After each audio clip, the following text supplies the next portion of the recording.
Yo, what's going on YouTube? It's your boy Jan Moses, or should I say Dr. Moses, back here with the final class of Breakout 101.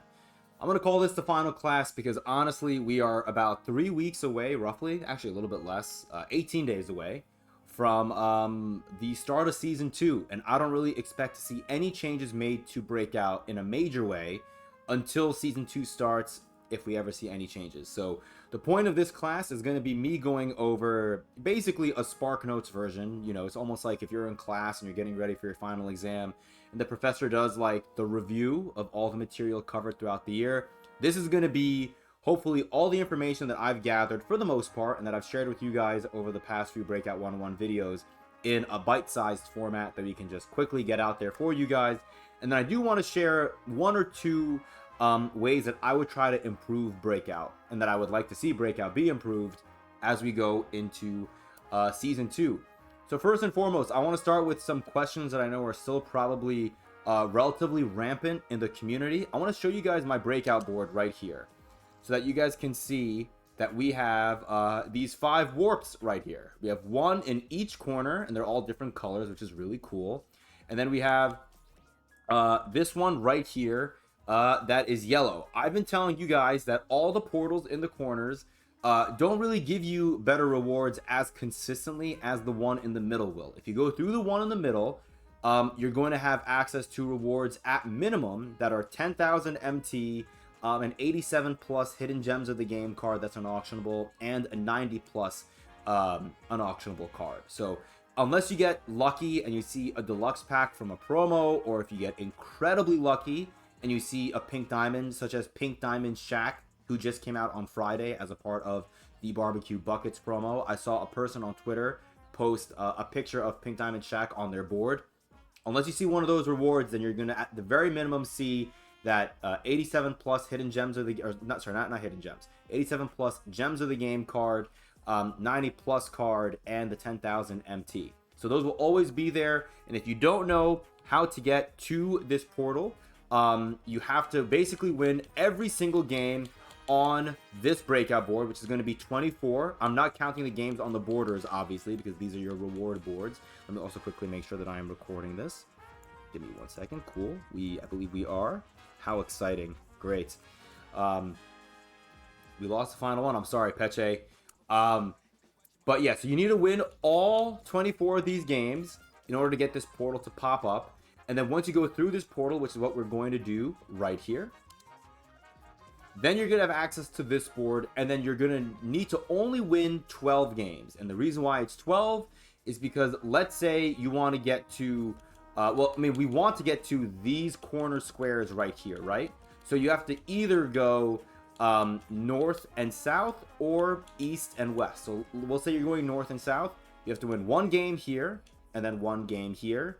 And then 2 more games over here will make it 4 in total so far. And then the other 2 here will make it 6. So after you win these 6 games, you're going to have access to these 4 big prizes here in the top left and right corners. You're going to repeat basically the same steps, but going south. And you'll get these 6 games, 1 here. And you'll get access to the bottom left and bottom right 4 big presents. And then hopefully you get lucky and you see a deluxe pack or you see a pink diamond. But if not, then you can hopefully get the 10,000 MT or whatever else you want to get. I personally think the 10,000 MT is more bang for your buck.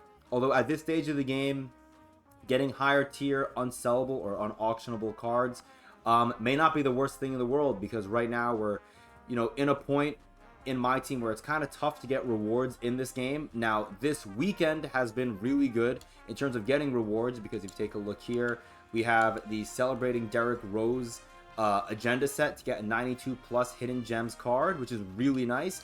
And then you'll be able to see right here that there is it here? Right here. You can see in the Triple Threat Park, if you win 1 game, you get a regular Barbecue Buckets pack. If you win 3 games, you get an 84 plus premium. I don't really know what's in that outside of just 84 plus cards. And then if you win 5 games in a row, you get a Diamond Ronnie Seekely. We tried a little bit of Triple Threat Park earlier. We went 1-1.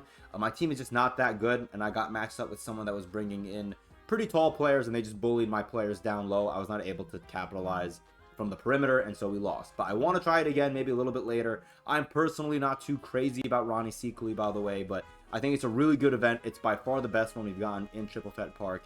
We need to see more of that 2K, because right now, I personally do not feel incentivized to play Triple Threat Park. But that's not the point of this video. This is a Breakout 101, not Triple Threat Park 101.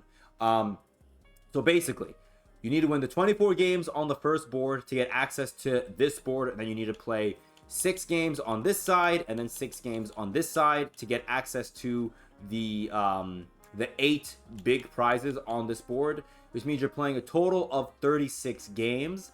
Something else to keep in mind, if you're playing on if you're playing on the second board, first and foremost, you're going to see every game mode is going to be different, right? We have some triple threat, we have some clutch time, we have some full lineup games, but all of them on this second special warp board are going to be against a random medium lineup.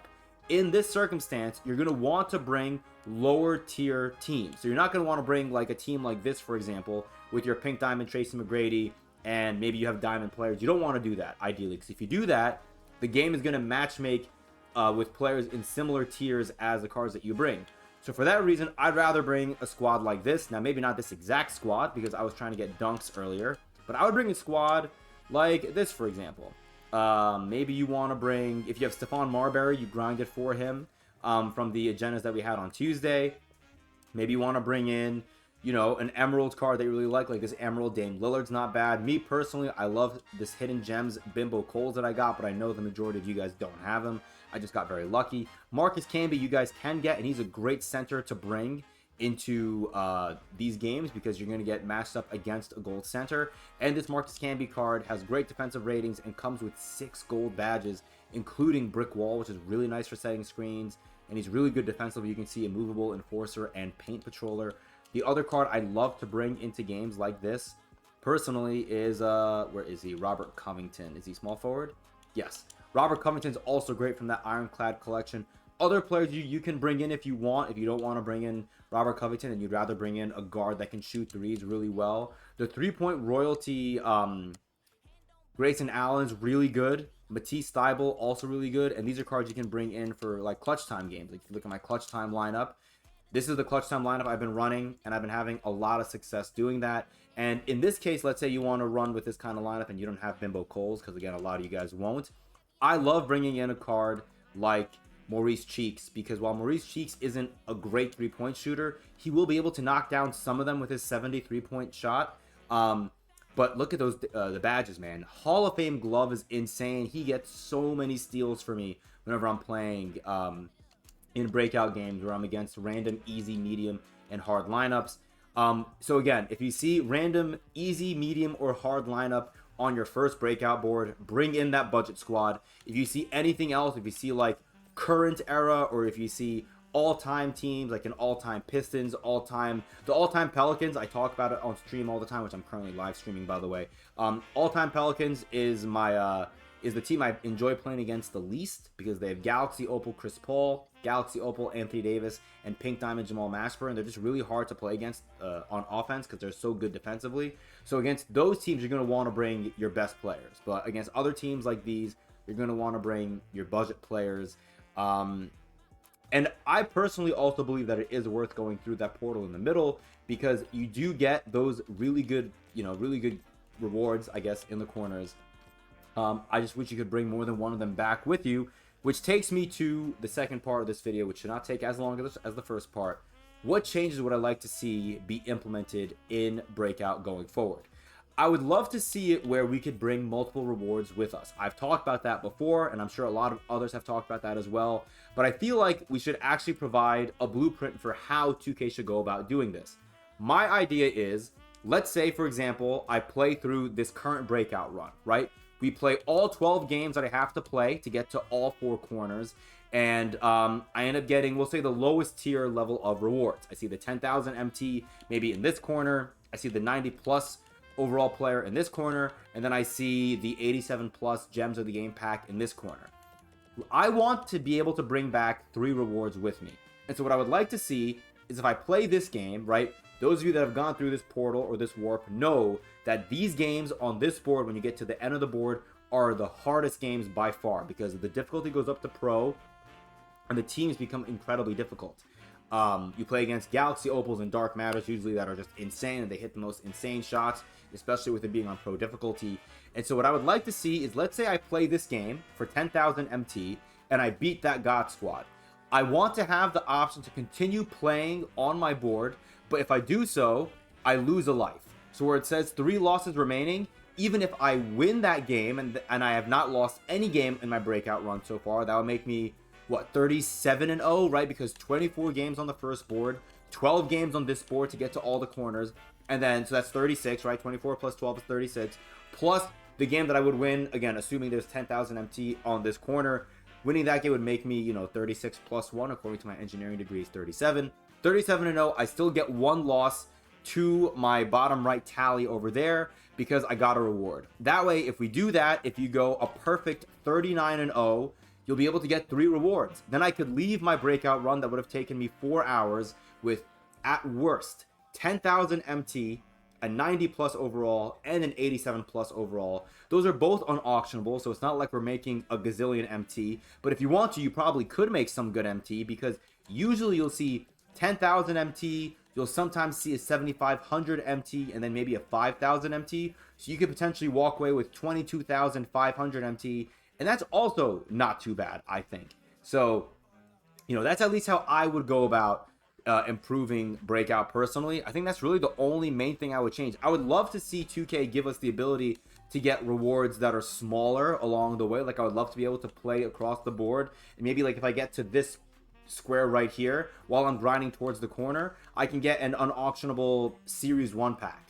Something like that would be really nice. It would be really nice if 2K would let us make allow us to put those duplicate unauctionable cards into the exchange, but that's a totally different story. I'm sure I'll make a video later on before the end of the season, hopefully in podcast form with Harry, going over the changes that we would like to see going into Season 2 and onward in NBA 2K25 MyTeam. But as of right now, I just wanted to focus on these clutch time rewards. Sorry, not clutch time, breakout rewards. Let me know down below, how would you guys want to fix breakout? And yeah, you guys should be seeing this video, if I had to guess, probably on Monday. What day would that be? September 31st, I want to say, or the 30th? Yeah, Monday, September the 30th. I'm going to be working on a video with me opening up my Hidden Gems pack for Sunday, which you guys might have seen. If not, check that video out. But yeah, that's all I got. You guys have all been great students in Breakout 101. Should there be any additions that they make to Breakout in Season 2, we will be back next semester with Breakout 201. And we'll be going over all the new information and details for you guys to know for maximizing your time in Breakout going forward, should that happen. Otherwise, you guys have been great. I appreciate all of you. And until next time, this is Dr. Jan Moses, signing out.